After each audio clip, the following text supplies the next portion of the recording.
hôm nay chúng ta học bài 11. Bài 11. Đại từ chỉ người. Đại từ chỉ người. Đại từ คำแทนนามchỉ người chỉ ngườiจิจะเป็นซี่มันบอกซีบอกเงยก็เป็นคนถ้าแปลตามตัวก็ว่าอะไรคำแทนนามบอกคนว่าซีถึงบุคคลบอกแต่ว่าเขาจะแปลอะไรคำแทนนามบอกบุรุษมันจะเข้าก็เนาะxin chào bạn anh cử động bạn người Lào hay người Việt đấyบ่เห็นเนาะเดี๋ยวเราจะมาแบ่งกันเป็นนี่เดี๋ยวจะเขียนอยู่นี่ก่อนนะ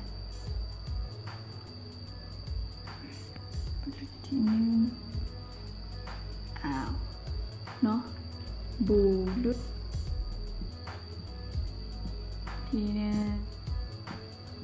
มาจะเขียนตัวนี้เป็นตัวเริ่มต้นเนาะอันนี้จะเป็นจำนวน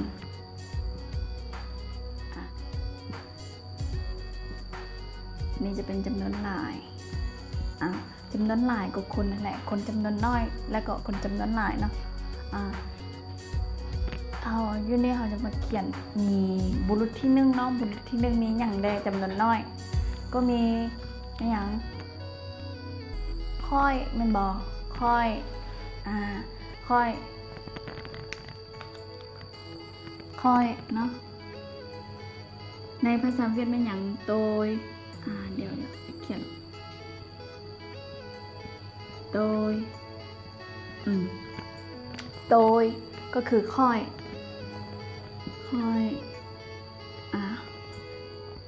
ตัวที่สองถ้าถัดลงมาเนาะถ้าเราแบบว่าหมู่ระดับแบบว่าหมู่ต่อหมู่คนที่มีอายุซ้ำกันนะเขาจะบอกว่าค่อยเขาจะมักบอกอะไรคำเฮาไม่ว่าเขาบอกได้มักว่าค่อยบางคนก็ใช้เฮาเนาะก็แล้วแต่คนมักใช้อยู่นี่คำแล้วก็ภาษาลาวมีคำอย่างข้าน้อยข้าพเจ้าไม่บอกแต่ว่าภาษาเวียดจะมีคำค่อยเป็นคำที่เป็น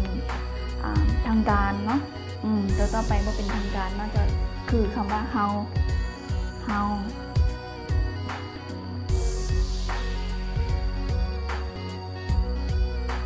นะเฮาก็แปลว่ามี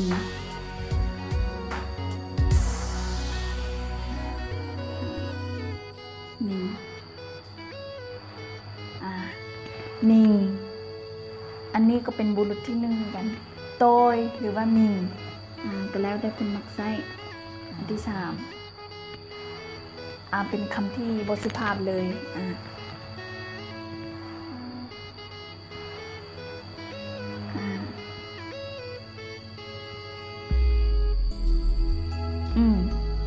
เดี๋ยวคำนี้จะบอกพอใส่นะใส่คำนี้ดีกว่า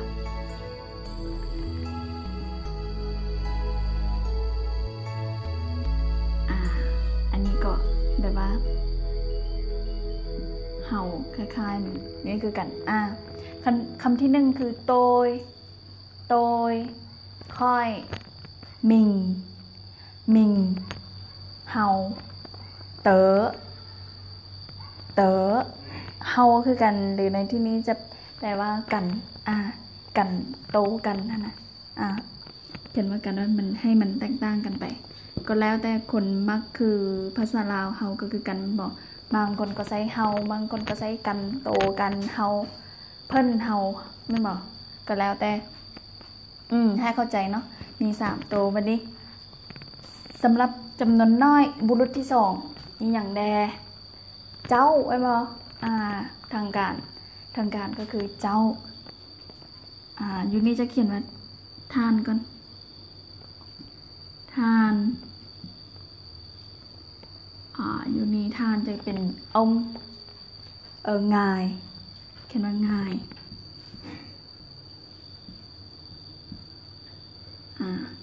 จะเป็นทางการเอิ้นผู้ใหญ่เพิ่นเรียกขานผู้ที่มีตำแหน่งวุฒิเนาะในสังคมต่อไปเจ้าแม่นบ่เจ้ามันจะคู่กับตัวนี้บ่ค่อยเจ้า บ้านบ้านแบบนี้มิงมิงก็ไปกับบ้านคือกันโต้ยกับบ้านมิงกับบ้านเต๋อจะไปกับเก่า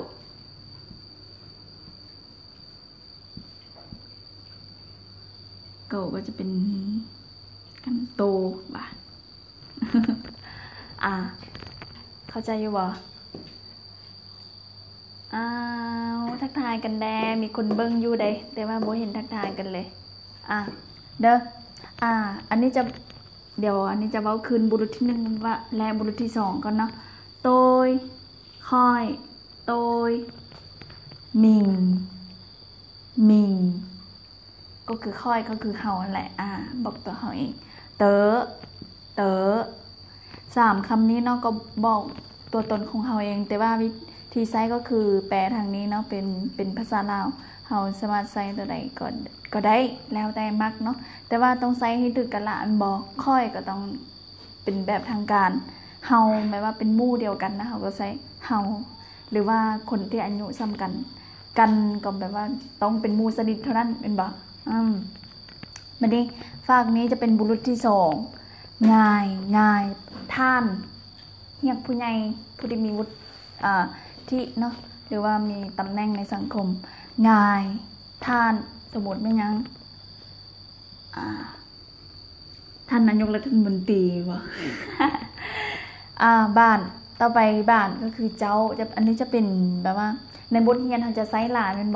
บ้านเต้นเลยจีบ้านเบ้าเงี้ยวตุ๋ยมีหลายเขาจะใช้เป็นทางการเนาะเจ้าแต่ในเวลาใช้ตัวจริงบางคนก็ใช้ตัวนี้จะเป็นแบบว่าสุภาพนิดนึงเก่านี่จะเป็นแบบว่าสนิทเก่าเต๋อจะไปกับเก่าเฮาเว้าเต๋อเฮาแม่นบ่เก่าก็เขาแม่นบ่เต๋อกันเก่าก็โตcô em hỏi cô ạ, tiền học phí bao nhiêu tiền? Xúc say in thá sàn và bạn học gì ạ? Học tiếng Lào hay là học tiếng Việt? Bạn người Việt hay người Lào ạ? Nếu học tiếng Việt thì chỉ có lớp sơ cấp cơ bản thôi. Bạn thì mình thấy bạn cũng giỏi tiếng Việt rồi thì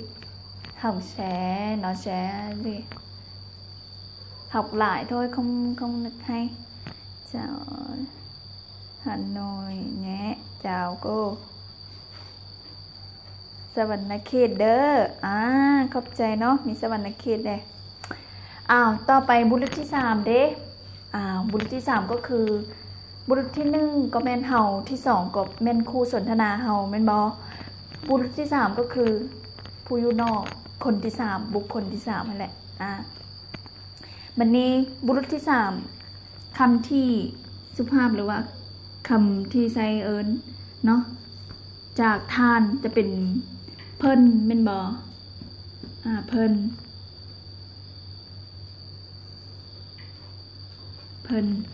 จะเขียนมีนิดนึงเพิ่นภาษาลาวเพิ่นอยู่นี้เนาะเดี๋ยวเขียนอันนี้ก่อนอันที่2บ้านเจ้าในที่นี้จะเป็นลาวแม่นบ่บุรุษที่3ลาวลาวถ้าเขาไม่บอกเขาแล้วจะมีตัวสุดท้ายก็คือมันจะใส่เอิญจันหรือว่าที่บทสุภาพเนาะเขาแล้วก็มันจะมี4ตัวเพิ่นเนาะภาษาลาวเขาเพิ่นลาวเขามันแต่ภาษาเวียดในที่นี้มันจะใช้บ่มีตัวที่ว่าพิเศษมีเป็นชื่อเอิ้นของมันเลยนะในที่นี้เขาจะใช้อะไรเพิ่นเขาต้องจะภาษาเวียดเนาะเขาจะจำแนกว่าเพิ่นท่านเป็นผู้หญิงหรือผู้ชายเป็นลุงเป็นป้าหรือว่าเป็นท่านเลยเนาะต่อไปเนาะสมมุติว่ายูนี่จะเป็นแบบว่าเขาจะตัวอย่างว่าเป็นลุงเนาะลุงท่านแบบว่าท่านนี้มีอายุหลายก็เป็นลุงหรือป้าเป็นบ่ ลุงก็บาร์จะใส่ตัวอย่างนี่ซะแต่ว่าพอตายตัวเด้ông ấyอยู่นี่ไงบอกเขาจะใส่องซะเพราะมันจะถือกว่าเพราะว่าองเวลาเขาอ่านไม่ยังก็ตามเนาะถ้าซื้ออยู่ทางหน้าว่าท่านเขาก็เริ่มต้นด้วยว่าองยันนี้เขาจะông ấy phân ông ấyหรือว่าบากเอ๋ยต่อไปก็ได้เนาะแต่ว่าเราจะตัวอย่างอันเดียวแล้วแต่สถานการณ์นั้นแม่นผู้ชายโบผู้หญิงเป็นป้าเป็นลุงเป็นท่านเป็นอย่างต่างอายุสูงแล้วเขาก็ใช้ในการเรียกขานนั้นให้ถึงเนาะต่อไปเนาะลาวนี่ลาวอาจจะเป็นอ้ายเอ้ยอายุสูงก็เขาหมออ้ายเอ้ยหรือว่ามูลาวเนาะอันเขาจะตัวอย่างยุคนี้เขาจะเอาอ้ายเนาะตัวอย่างอ้ายแต่ว่าเอ้ยก็ได้บ่ตายตัวเนาะanhเอ๋ยจีเอ๋ยแล้วแต่ในคู่กรณีตอนนั้นเขาเว้าถึงผู้นั้นบุคคลที่3มันเป็นไผ่แท้เนาะผู้ชายแล้วผู้หญิงอ้ายหรือว่าเอ้ยหรือว่าต่อไปเนาะหรือว่าน้องก็ยังได้เขาเหมือนนี่เขาจะเป็นยุคนี้จะมีชื่อเฉพาะเลยห่อแปลว่าบุคคลที่3มันแหละเขาเจ้าแหละห่อหรือว่ายุคนี้ก็แปลได้อย่างนึงก็พวกเขาก็ได้เขาแล้วพวกเขาแล้วก็ตัวสุดท้ายมันเนาะมันจะแปลว่าหนออิดอะไรมันmuốn học lại thấy giỏi rồi không cần học nữa chứ học tiếng Việt em ở đâu ở gần Đông Đốc không học lại thì học từ đầu thì chán quáเนาะเขามาเว้าอีกเนาะเขาจะเปรียบบุรุษที่1ที่2แล้วก็ที่3ที่1ก็คือเฮาที่2ก็คือเจ้าแม่นบ่ที่1คือค่อย2เจ้า3ก็เป็นลาวเว้าง่ายๆในนี้มันนี้อันนี้จะเป็นจำนวนน้อยเนาะบัดตัวที่2เด้เป็นจำนวนหลายจะต่างกันแนวใดก็บ่ต่างเนาะของลาวก็มีแต่เอาพวกเข้ามาแล้วก็เป็นจำนวนหลายเลยแม่นบ่พวกค่อยแม่นบ่พวกค่อยพวกขอเขียนย่อเด้อพวกค่อยพวกค่อยภาษาเวียดยังจะเป็นจุ๋งโตยพวกยึดที่นี้จะแม่นจุ๋งจะแปลว่าพวกเข้าใจบอกจุ๋งโตยพวกค่อยจุ๋งโตยจุ๋งโตยจากโตยมาเป็นจุ๋งโตยจากค่อยมาเป็นพวกค่อยPuki thì ở trường tiểu học Đông Đốc học sinh của bác trai toàn là sinh viên đã giỏi tiếng Việt rồi không cần học nữa ok ต่อไปพวกเฮาเด้พวกเฮาก็เป็นจุ๋งหมิงแม่นบ่ตึมจุ๋งใส่ทางหน้าแล้วก็แล้วจุ๋งหมิงจะบอกขอเขียนภาษาลาวได้ก็คืออยู่นี่แต่ว่าเอาพวกเข้ามาเข้าใจเนาะจุ๋งโตยจากโตยมาเป็นจุ๋งโตยจากหมิงมาเป็นจุ๋งหมิงง่ายๆเนาะบ่ได้ยาก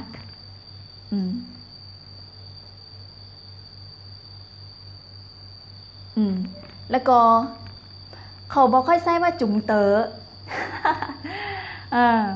เขาจะใช้จุ๋งโต้ยหรือว่าจุ๋งมิงอันนี้ก็บ่ฮู้คือกันเนาะหลักการของเขาแต่ว่า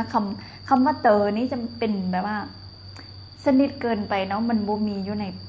หลักการพยากรณ์เนาะก็เลยบ่มีมาจุ๋งเต๋อ แต่ว่าก็โบอันนี้ก็ไม่แน่ใจคือกันว่าคนเวียดได้ใส่บ่เพราะว่าเป็นอย่างเพราะว่าโบเคยยินเขาใส่ก็เลยว่าตามความคิดว่าบ่มีแต่ว่าถ้าบางคนได้ฮู้ว่ามีก็อย่าลืมบอกกันมาได้แชร์เนาะแชร์กันให้ฮู้เนาะถ้าว่าคำว่าบ่ม่วนนะพวกกูมันบ่ยุนี่จะบ่เขียนว่ากูมันบ่กูจะเป็นตาวเนาะพวกกูก็เป็นจุ่มตาวหรือว่าจะมีคำว่าจุจะบอกคำหนึ่งเนาะจุน้องความลาวแท้ๆนะยังมีคำนี้พวกน้องบอกพวกน้องจุน้องบางคนก็ใช้คำที่ว่า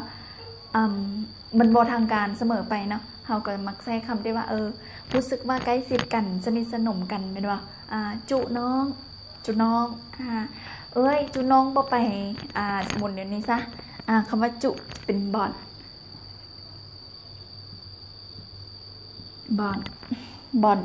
นมิงยันนี้จะใช้ว่ามิงเพราะมันบ่ค่อยเป็นทางการเนาะคำว่าบอนแต่ว่าอยู่นี่มันจะบ่มีอยู่ในหนังสือเนาะอันนี้จะเป็นทางแบบว่าภาษาเว้าน้อยนึงจะไปทางภาษาเว้าแล้วก็ไปทางที่ว่ามันสนิทกันได้จึงเว้าได้บ่แม่นอยู่ๆหากระพบก็จุ่มบ่อนมิงบ่สุภาพวันนี้ เขาโจสึกนั้นgiỏi rồi mà thì viết tiếng Việt rất là giỏi ok ต่อไปบุรุษที่สองเด้เป็นจำนวนหลายจะแม่นแนวใดบุรุษที่สองพวกทานพวกทานเนาะอยู่นี่พวกอยู่นี่จะบ่แม่นว่าจะบ่แม่นใส่จุ๋งแล้วมันจะใส่กากจะบอกขอเขียนคืนนะภาษาลาวกากงายพวกท่านกากงายพวกท่านเป็นอย่างคือพอใส่จุ๋งนี้จะซีบุรุษที่หนึ่งว่าเป็นเฮาจุ๋งมิงเป็นสิ่งที่เป็นตัวตนของเฮาหรือว่าเป็นของเฮามันเป็นของเฮานะเขาจะใส่จุ๋งแต่ว่าถ้ามันเป็นของเจ้าเป็นบุรุษที่สองแล้วมันจะใส่กากยุนี่จะกากงายเป็นบออันที่สองก็คือกากบ้านกากบ้าน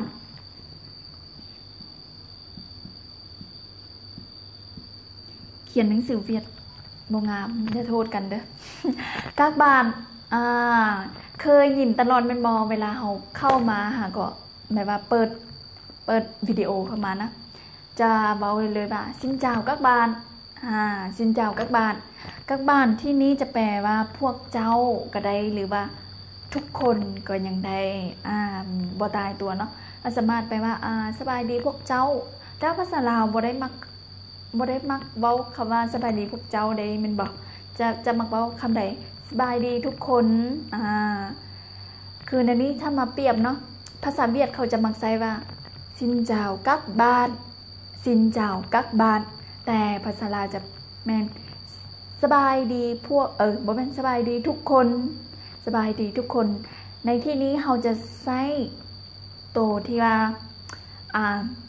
มักใช้ที่สุดและก็เป็นที่นิยมใช้เนาะบ่แม่นว่าเราจะเลือกแปลตามตัวให้ตรงเป๊ะเขาเว้าสินเจ้ากักบ้านแล้วเราก็ต้องว่าสบายดีพวกเจ้าในที่นี้เราเลือกคำที่ว่า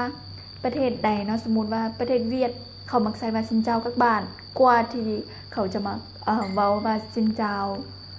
tất cả đúng không tất cả các bạn tất cả các bạn เขาก็มักใช้แต่ว่าภาษาลาวก็แปลถ้าไผ่น้องบ่เคยเรียนภาษาต่างประเทศจะบอกเข้าใจความรู้สึกนี้เลย บางเทื่อเนาะมันอาจแปลตามตัวแม่นแนวนั้นแท้แต่ว่าแบบว่าทางประเทศเฮานะเฮาจะใช้แปลว่าไปอย่างนึงแต่ว่าความหมายมันก็เป็นอย่างนั้นแหละเดี๋ยวเว้าหลายงงนะเพื่อต้องเว้าหลายกักงายกักบานแม่ยังพวกสูบ่นใหม่ไม่แบบยูนี่จะบ่มีเก่าคือกันคำว่าเก่าแล้วก็เตอนี่มันเป็นคำเฉพาะ เจาะจงกับบุคคลเดียวเท่านั้นมันบ่มีจำนวนหลายเนาะเต๋อเก่าเต๋อเก่าเต๋อว่าเก่าพอเนาะอยู่นี่จะมีแต่กักงายกักบาน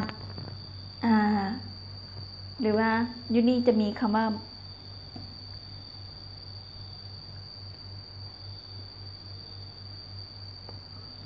บ่อนไม่บ่อนมิงแต่ว่าจะบอกขอเขียนอยู่นี่จะมีบ่อนก็คือกันบ่อนจะใช้เกี่ยวกับคล้ายกับจุงเนาะแต่ว่าเป็นคำที่นอกจากปึมตำราออกนอกจากตำราก็คือใช้ทั่วไปใช้ในการเบ้าลายแล้วก็ใช้ในกาละที่ว่าหมู่ที่สนิทสนมหรือว่าคนที่รู้จักสนิทสนมกันเท่านั้น ต่อไปบุรุษที่3ก็คือจำนวนน้อยเนาะองเอ๋ย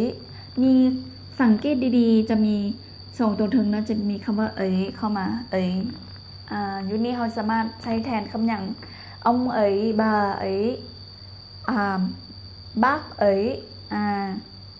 anh ấy chị ấy đây mậtเนาะอยู่นี่ em ấy ก็ยังได้เลยตัวที่2họ họอยู่นี่เนาะอยู่นี่เฮามีแต่เติมบุคคลที่3ก็คล้ายคือบุรุษที่2เนาะกาองอยู่นี่จะต่ออยู่ถึงเลยจากองเอ๋ยมาเป็นกักองเอ๋ยกักองเอ๋ยจากมันยังจากอันเอ๋ยก็มาเป็นกักอันเอ๋ยแม่นบ่เขียนโอ้ยกักอันเอ๋ยเนาะจากหอก็คือหอคือเก่าแหละหอจำนวนน้อยจำนวนหลายก็หอจะบ่มีกากห่อหรือว่าจุ๋งห่อเข้ามาเนาะจะบ่มีกากเข้ามามันจะเป็นตายตัวว่าจำนวนน้อยหรือว่าจำนวนหลายก็ย่าเนาะบ่ห่อส่วนหลายนี่มันจะเป็นจำนวนหลายเนาะถ้าว่าอยู่ๆเฮาว่าห่อนี่จำนวนน้อยก็อาจใช้ได้อยู่แต่ว่าส่วนหลายหั่นถ้าเว้าห่อแล้วก็ต้องเป็นพวกเขานะต้องเป็นจำนวนหลาย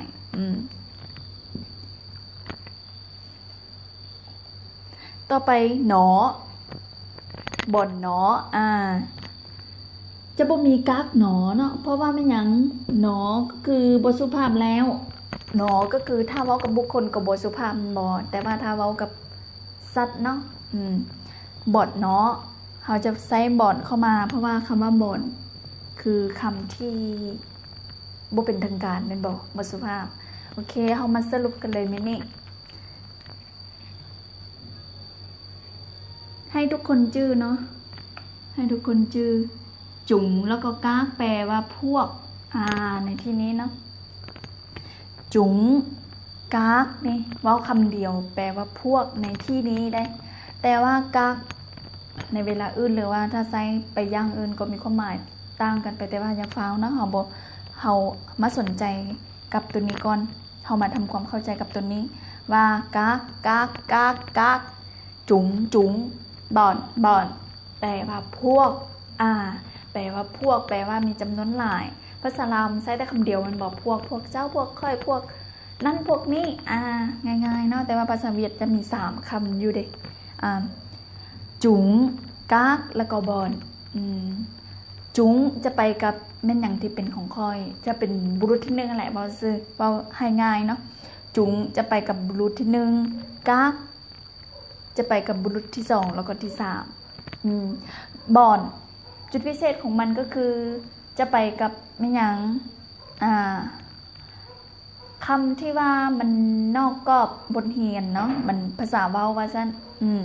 จะบ่แบบสนิทสนมแล้วบ่ค่อยสุภาพอันนี้จะบ่สุภาพเป็นบ่อนเนาะบ่อนมิงเป็นบ่เนาะง่ายๆเนาะเฮาก็ต้องได้เจอแหละเวลาเฮาเรียกขานหรือว่าเฮาใช้ขนาดเฮามักใช้แนวใดส่วนหลายเนาะในบทเรียนจะมีโตยแล้วก็บานโตยแล้วก็บานเท่านั้นโตยบานหล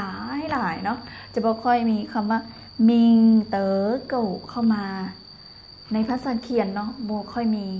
แต่ว่าในชีวิตตัวจริงนะเ เฮาก็เจอคนแบบหลายรูปแบบเนาะจะเป็นเพื่อนสนิทบอหรือว่าคนหาก็ฮู้จักคนหาก็ฮู้จักก็ใส่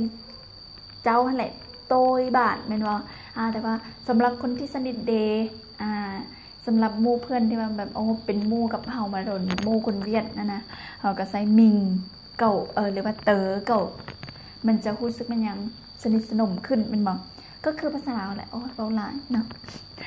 เอ๋ยเนาะบุรุษที่3ชื่อไว้เนาะมีจุดพิเศษก็คือมีเอ๋ยเข้ามาแต่ตัวนี้ก่อนมีเอ๋ยเข้ามาเอ๋ยอยู่ในที่นี้จะเห็นหน้าที่ซีบอกบุคคลที่3เวลาเฮาเว้าเฮา2คนเว้าเกี่ยวกับบุคคลอื่น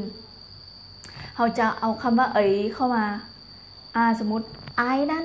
ถ้าแปลตามตัวเนาะก็จะแปลว่าไอ้นั่นพอเท่านั้นคำว่าเอ๋ยอยู่นี่จะแปลว่านั่นไม่หรอกเอ๋ยท่านนั้นแต่ว่าในที่นี้เขาบ่ได้แปลตามตัวปะนั้นเขาจะแปลว่าเพิ่นลาวผู้ชายลาวผู้หญิงเขาบ่ได้เน้นนักเขาบ่ได้เน้นเจาะจงว่าจะเป็นลาวผู้หญิงหรือว่าลาวผู้ชายบ่แต่ แต่ในภาษาเวียดตรงเจาะจงได้ละบ่แม่นอยู่ๆละเอ๋ยคำว่าเอ๋ยบ่มีความหมายต้องมีคำต่อหน้ามันก่อนหน้ามันบ่ต้องมีคำว่าอ้ายบ่น้องบ่เอ้ยบ่ต่างๆเนาะอันเอ๋ยก็แปลว่าอ้ายนั่นหรือว่าลาวผู้ชายนั่นอันเอ๋ยจีเอ๋ยจีฮู้ละติจีบางคนยังบ่ได้เรียนก็บ่ฮู้นะจีแปลว่าเอ้ยจีเอ๋ยเอ้ยนั่นหรือว่าลาวผู้หญิงนั้นโกเอ๋ยโกในที่นี้จะแปลทั้งว่าเป็นอาจารย์จะเป็นทั้งว่าแบบเป็นผู้หญิงที่ว่าอายุสูงเนาะอายุแบบว่าซ้ำ ขอโทษอายุแบบว่าซ้ำ35 ซะประมาณ35 ที่ยังเฮ็ดเวียกระดับกลางๆเนาะเขาจะเอิ้นว่าโกจะว่าอะไรสาวอยู่นี่จะแปลว่าสาวบ่โอเคขอบใจหมู่เพื่อนหลายๆที่มื้อนี้ได้มาติดตามการสอนของข้าพเจ้าอาจจะสอนผิดพลาดหรือว่าบ่ถูกต้องบ่แนวใดถึงตามที่บางคนเข้าใจแล้วว่าบางคนเห็นว่าแนวนี้ถูกกว่าน่ะก็อย่าลืมในไรวิพากษ์วิจารณ์มาได้เนาะแล้วก็ขอบใจทุกคนที่ติดตามช่องเนาะอย่าลืมเฮียนยุติดตามอยู่ Facebook แล้วก็อย่าลืมไปติดตามอยู่ YouTube ก็อันเดียวกันนั่นแหละแต่ว่าอยู่ YouTube มันจะสั้นกระทัดรัดกว่าเนาะเขาจะตัดส่วนที่ว่าบ่จำเป็นออกเนาะใครที่อยากเบิ่งแบบว่าส่วนที่สำคัญเน้นเนื้อในเน้นบทเรียนก็อย่าลืมไปติดตามเป็นการให้กำลังใจเล็กๆน้อยๆเนาะเป็นวิธีหนึ่งซะเนาะเพราะว่าอันนี้ก็มาสอนฟรีบ่ได้ว่าจะเก็บเงินเป็นอย่างบ่ก็ขอบใจทุกคนเลยเนาะวันนี้มาพบกันซ้ำนี้ก่อนเนาะถ้าบ่เข้าใจก็อย่าลืมคอมเมนต์มาเนาะเดี๋ยวจะบอกเองเด้อขอบใจมื้อนี้ก็เป็นวันเด็กน้อยสากลก็ขอให้ทุกคนพร้อมด้วยครอบครัวน้ำมีความสุขแล้วก็ลิ้นมวนซื่นเนาะchúc mừng ngày quốc tế thiếu nhi. Xin chào các bạn, tạm biệt, bye bye.